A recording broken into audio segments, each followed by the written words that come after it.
Someone is now asking about perhaps using voodoo for healing. I mean, my priestess used to be a nurse, so she says all of voodoo is healing. And I think she's right about that, really. That, like, when you're approaching the situation, yes, there's traditional healing that we think of as in healing the body and things of that nature. But then when we think about it, oh, well, if I don't have money, that means I'm sort of healing my bank account, or I'm healing my wallet, or I'm healing my finances. If I don't have love, then I'm healing my love life. So I think that really when you're walking into it, it's how you think about it and how you're going to proceed in the best way possible moving forward.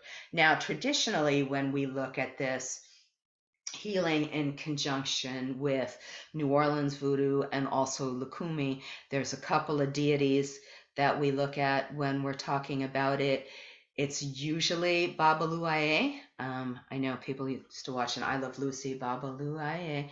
That's Sompono is another name for Babaluaye. That's the West African god of infectious disease. So there, if you're talking about infectious diseases, I think originally it was used a lot for smallpox and things like that.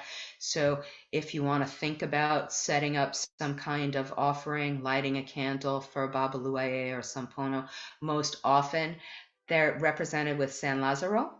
So you've got this sort of image of Lazarus on the crutches, Lazarus, being a healer, Lazarus, that kind of Christian mythology got mixed with some of the African things because that was all the people were allowed to have. That was all that was available. That was all that was acceptable. So you've got this mixed crossover with San Lazaro in that way. And people still do pilgrimages to San Lazaro and stuff like that. I know there's a post on the blog about healing with San Lazaro. One of the things that's really popular for Babaluaye Sampono is to do a popcorn bath, which it's a mess, but you got to get in the bathtub with a bunch of, don't put butter on it, don't put other things like that on it, just pop some regular popcorn, nothing else in there.